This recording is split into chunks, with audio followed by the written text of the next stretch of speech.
പാരമ്പര്യ ജീവിതത്തിന്, പ്രാർത്ഥനാ ജീവിതത്തിന് ഗണ്യമായ പുരോഗതി ഉണ്ടാകണമെങ്കിൽ, സാരമായ വളർച്ച ഉണ്ടാകണമെങ്കിൽ, ഇങ്ങനെ നമ്മളെ തന്നെ ഒന്ന് ഉപേക്ഷിച്ച് അവിടത്തേക്ക് ഒരു അടിമയെ പോലെ ഏൽപ്പിച്ചു കൊടുക്കണം. പരിശുദ്ധ അമ്മയുടെ വാക്യം തന്നെ, ഇതാ കർത്താവേ, അങ്ങയുടെ ദാസിയല്ല ദാസൻ, അവിടുത്തെ ഹിതം പോലെ പാപിക്കട്ടെ. ഈശോ മിശിഹായ്ക്ക് സ്തുതിയായിരിക്കട്ടെ.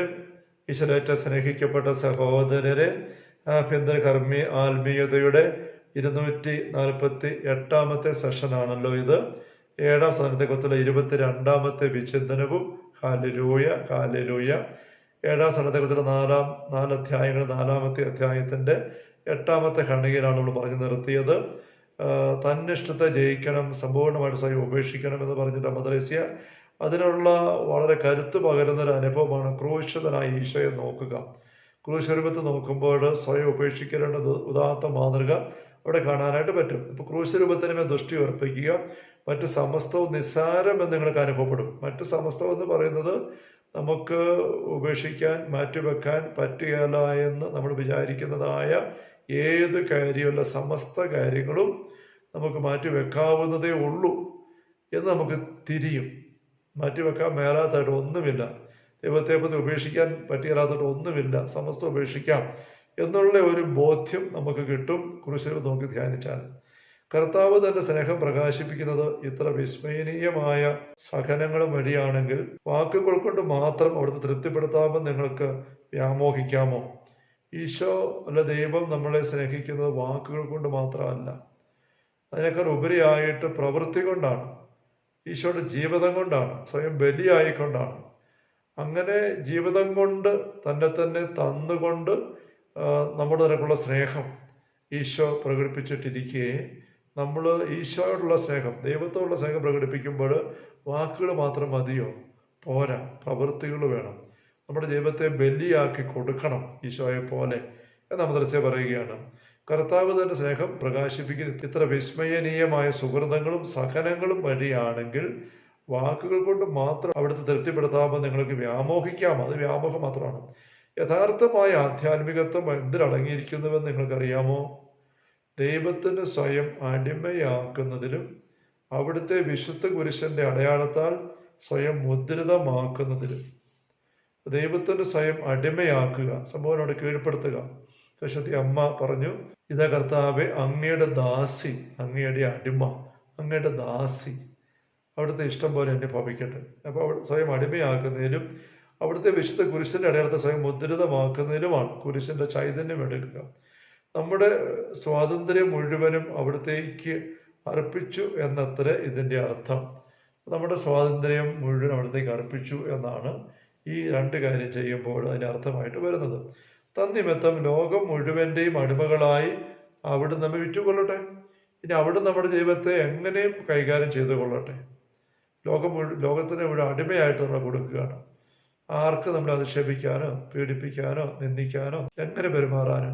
പക്ഷെ അങ്ങനെയൊക്കെ വരുന്നിടത്തും നമുക്കതിനകത്ത് പരാതിയില്ല, അസ്വസ്ഥതയില്ല. കാരണം നമ്മൾ നമ്മെ തന്നെ ദൈവത്തിന് കൊടുത്തതാണ്. താനും അങ്ങനെ വിൽക്കപ്പെട്ടതാണല്ലോ. ഒരു വിലയില്ലാത്തവനായി വിൽക്കപ്പെടുക. പിലാത്തോസിന്റെ മുമ്പിൽ ഈശോ നിൽക്കുമ്പോൾ ഏറ്റവും കെട്ട കുറ്റവാളിയായ ബറാബാസിനേക്കാൾ പോലും വില കെട്ടവനായിട്ട് ഈശോ പരിത്യജിക്കപ്പെട്ടു, തിരസ്കരിക്കപ്പെട്ടു ജനത്താൽ. പിന്നെ കള്ളന്മാരുടെ ഇടയിൽ ക്രൂശിക്കപ്പെടുന്നു. നീര് പേര് കള്ളനാണെന്നുള്ള വരുത്തി തീർക്കുന്ന അവസ്ഥ. അങ്ങനെ ഒരു വിലയില്ലാത്തവനായിട്ട് ഈശോ പരിഗണിക്കപ്പെടുന്നിടത്തും അതാണ് പറയുന്നത്. ഈശോയും അങ്ങനെ വിൽക്കപ്പെട്ടതാണല്ലോ. അവിടുന്ന് അങ്ങനെ ചെയ്താൽ അനീതി ഒന്നുമില്ല. ഇത് നമ്മളെ ഏൽപ്പിച്ചു കൊടുത്താൽ സഹനങ്ങൾക്ക് വലിയൊരു അനുഗ്രഹം തന്നെയായിരിക്കും അത്. ഇങ്ങനെ ഒരു ദൃഢനിശ്ചയം നമുക്കില്ലാത്തിടത്തോളം കാലം ഗണ്യമായ പുരോഗതി പ്രതീക്ഷിക്കാവുന്നതല്ല. പാരമ്പര്യ ജീവിതത്തിന്, പ്രാർത്ഥനാ ജീവിതത്തിന് ഗണ്യമായ പുരോഗതി ഉണ്ടാകണമെങ്കിൽ, സാരമായ വളർച്ച ഉണ്ടാകണമെങ്കിൽ, ഇങ്ങനെ നമ്മളെ തന്നെ ഒന്ന് ഉപേക്ഷിച്ച് അവിടത്തേക്ക് ഒരു അടിമയെ പോലെ ഏൽപ്പിച്ചു കൊടുക്കണം. പരിശുദ്ധ അമ്മയുടെ വാക്യം തന്നെ, ഇതാ കർത്താവേ, അങ്ങയുടെ ദാസിയല്ല ദാസൻ, അവിടുത്തെ ഹിതം പോലെ ഭവിക്കട്ടെ. അങ്ങനെ ദൃഢനിശ്ചയം എടുക്കണം. ഈ മന്ദിരം മുഴുവൻ്റെ അടിസ്ഥാനം എളിമയാണെന്ന് ഞാൻ പറഞ്ഞിട്ടുണ്ടല്ലോ. ആഭ്യന്തര കർമ്മം മുഴുവൻ്റെ അടിസ്ഥാനം എളിമയാണ്. സ്വയ അവബോധത്തിൻ്റെ സദനത്തിൽ നിരന്തരമായിരിക്കണം. മദ്രസ്യ പറഞ്ഞപ്പോഴും അത് എളിമയുടെ മന്ദിരമാണ്, സദനമാണെന്നും വ്യക്തമാക്കിയിട്ടുണ്ട്. അത് സാക്ഷാൽ എളിമയല്ലെങ്കിൽ നിങ്ങളുടെ ഗുണത്തെ ഓർത്ത് തന്നെയും, അതായത് എല്ലാം മറിഞ്ഞ് നിലംപതിക്കാതിരിക്കട്ടെ എന്ന് കരുതി അതിനെ അത്രയധികം ഉയർത്തി പണിയാൻ നമ്മുടെ കർത്താവ് ഇഷ്ടപ്പെടുകയില്ല. അർത്ഥം എന്താ? വലിയൊരു കെട്ടിടം, ഉയരമുള്ള കെട്ടിടം പണിയുമ്പോൾ അടിത്തറ അതനുസരിച്ച് ആഴത്തിലിടുമ്പോൾ നമുക്കറിയാം. എന്തുമാത്രം കെട്ടിടം ഉയരണമോ അത്രയും താഴ്ത്തി അടിത്തറ ഉറപ്പിക്കും. ഉറപ്പില്ല എന്ന് കാണുമ്പോൾ കെട്ടിടത്തിൻ്റെ ഉയരം കുറയ്ക്കേണ്ടി വരും, അല്ലെങ്കിൽ മറിഞ്ഞു വീഴും. എന്ന് പറഞ്ഞ പോലെ ഒരു വ്യക്തിയുടെ ജീവിതത്തിൽ എളിമയുടെ ആഴം കുറവാണ്, എളിമ കുറവാണ് എന്ന് കാണുമ്പം തമ്പുരാൻ വ്യക്തിയുടെ ജീവിതത്തിലെ പ്രാർത്ഥനയുടെ അനുഭവങ്ങൾ, ആന്തരിക ആഭ്യന്തര കർമ്മത്തിൻ്റെ വലിപ്പം അല്ലെ ഉയർച്ച തമ്പുരാൻ ഇച്ചിരി ഒതുക്കി നിർത്തും. ചില അനുഗ്രഹങ്ങൾ അവിടുന്ന് നൽകുകയാണ്. നൽകിയാൽ അത് മറിഞ്ഞു വീഴും. അപ്പം ഏഴാം സദനത്തിലേക്ക് എത്താൻ മാത്രമുള്ള ഉയർച്ച, വളർച്ച, അനുഗ്രഹ നിറവ് എളിമയില്ലാത്ത ആത്മാക്കൾക്ക് ദൈവം ഈശോ കൊടുക്കുകയല്ല. അത് ആത്മാവിൻ്റെ തന്നെ നന്മയ്ക്ക് വേണ്ടിയാണ് നമ്മൾ സമർത്ഥിക്കുകയാണ്. മറിഞ്ഞു വീഴാതിരിക്കട്ടെ എന്ന് കരുതി അതിനെ അത്രയധികം ഉയർത്തി പണിയുവാൻ നമ്മുടെ കർത്താവ് ഇഷ്ടപ്പെടുകയില്ല.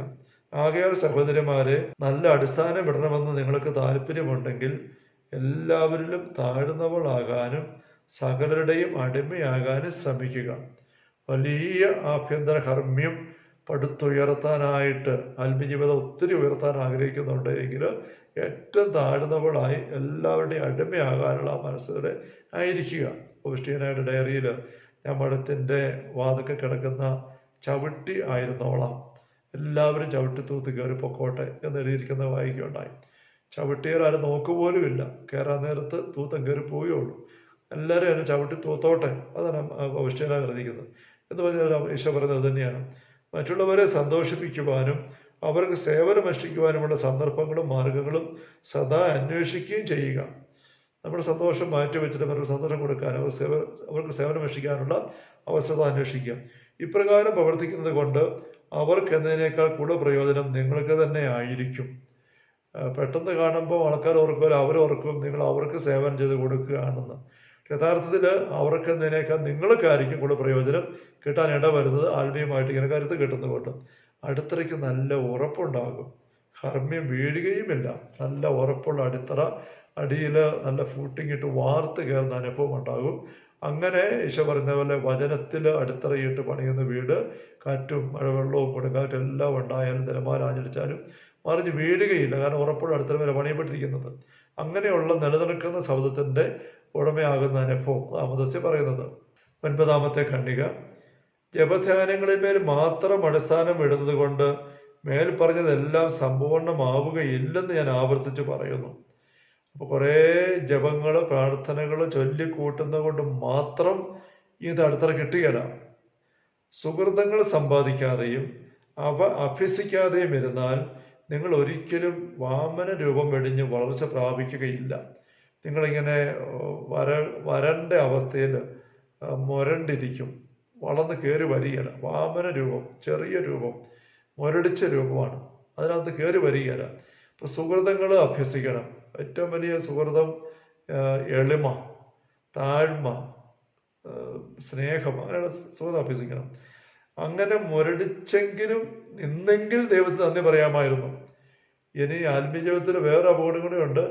അങ്ങനെ ഒത്തിരി സുഹൃത്തുക്കളൊന്നും എടുക്കുന്നില്ല, പക്ഷെ ഒത്തിരി ജപങ്ങളും പ്രാർത്ഥന എല്ലാം ഉണ്ട്.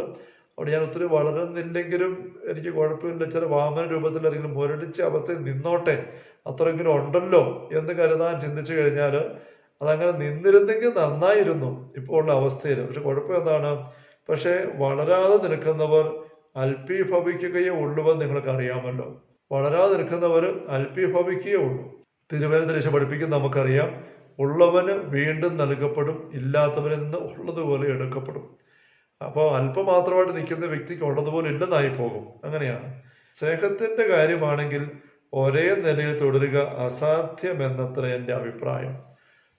സ്നേഹത്തിൻ്റെ കാര്യം ഒരേ നിലയിൽ തുടരുകയല്ല. ഒന്നുകിൽ അത് വളർന്നുകൊണ്ടേയിരിക്കും, അല്ലെങ്കിൽ അത് കുറഞ്ഞുകൊണ്ടേയിരിക്കും. സ്നേഹം ചന്ദ്രനെ പോലെയാണെന്ന് എവിടെയോ വായിച്ചത് ഓർമ്മിക്കുകയാണ്. ചന്ദ്രൻ്റെ കുഴപ്പം എന്താണ്? ചന്ദ്രന്, നമ്മൾ കാണുന്ന ചന്ദ്രൻ്റെ കാര്യമാണ് പറയുന്നത്. ഓരോ ദിവസവും ആകാശം തന്നെ കാണുമ്പോൾ ഒന്നുകിൽ അത് ഓരോ ദിവസവും വലുപ്പം കൂടി കൂടി കൂടി കൂടി വന്ന് വന്ന് വെളുത്തവാവിലേക്ക് വന്നുകൊണ്ടിരിക്കും.